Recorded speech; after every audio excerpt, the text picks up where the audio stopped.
All right, let's get into it. Every single year, these lists drop, and they cause a huge stir in the world of higher education. I'm talking about global university rankings. They've become this massive deal for pretty much everyone involved: students, professors, even entire countries. But how do they actually work? And what are they really telling us? You know, it really all comes back to this one single question. What does world class even mean? Is it about having Nobel Prize winning professors? Or maybe it's about doing groundbreaking research? Or is it just about your graduates getting great jobs? It's a really tough thing to pin down. But that is exactly what these global ranking systems are trying to do: put a number on greatness. And that kind of sets the stage for our first section here, the university race. And you should make no mistake about this, it absolutely is a race. See, in the world we live in today, a university isn't just competing with the one across town anymore.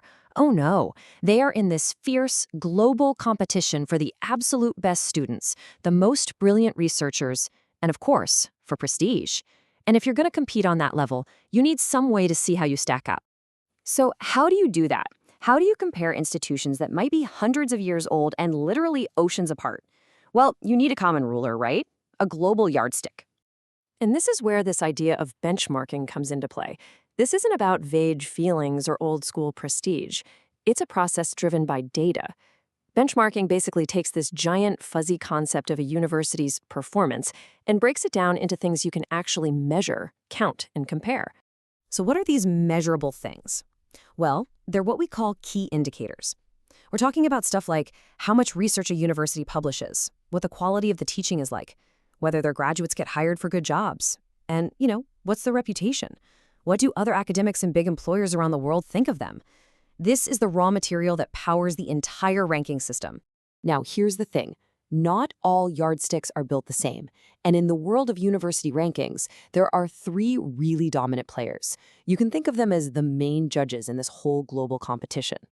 And here they are. You've got QS, Times Higher Education, or THE for short, and the Shanghai Ranking, which you'll also hear called ARW. What's so fascinating is that each one of them has a totally different personality, a different idea of what matters most. QS is obsessed with reputation. THE is all about the research and teaching environment. And the Shanghai Ranking, well, it loves a winner. Let's break that down. So first up, we have the QS World University Rankings. If you had to give QS a job title, it would be the Reputation Specialist. It is super focused on what the people in the know, we're talking other academics and major employers, think about a university. And here's how they figure that out. A huge, huge chunk of their final score comes from two massive global surveys. One of them asks tens of thousands of academics to name the best institutions in their fields. The other asks employers which universities produce the most impressive graduates. And this is so powerful because, let's be honest, in a global market, perception is often reality. A good reputation helps attract the best talent and a lot of funding. Okay, let's switch gears to the next big one, Times Higher Education, or THE. Now, if QS is all about reputation, you can think of THE as the research powerhouse. It puts a lot more weight on the whole ecosystem of a university, the teaching, the research, all of it. And you can see that right here in the things they measure. Of course, they're looking at the quality of teaching and the amount of research, but what's really key is they also look at things like international outlook and industry income. That shows they care not just about creating knowledge, but about how well that knowledge gets shared and used in the real world.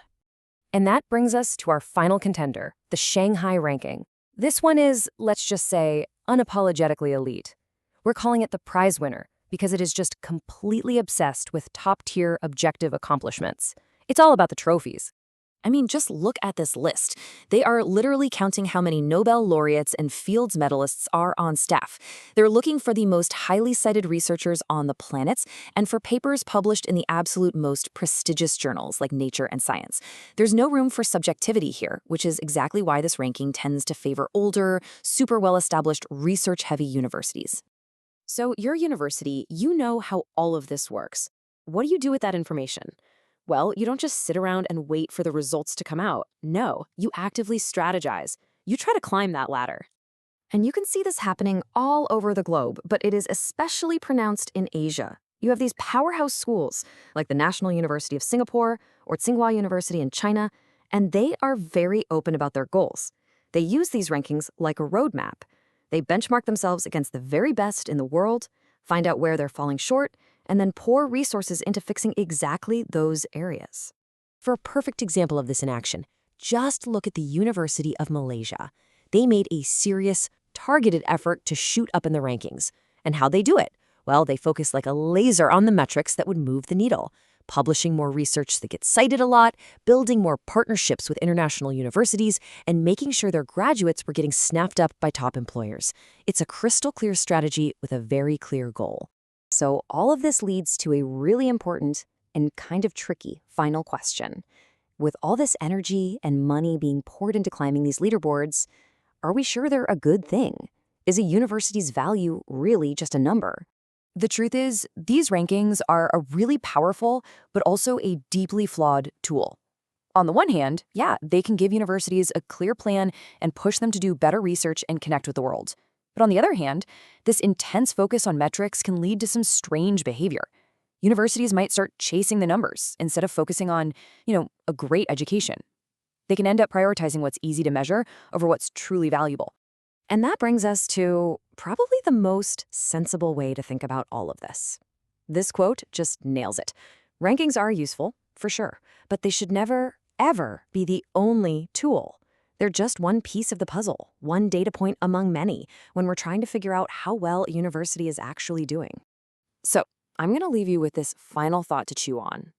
If this global race is pushing universities to value certain things, more publications, more awards, better survey scores, what are we forgetting to measure? What are the really important parts of a great education, like, say, fostering creativity or teaching students to be ethical citizens, or just helping them grow as people that might be getting left behind in this frantic race to the top?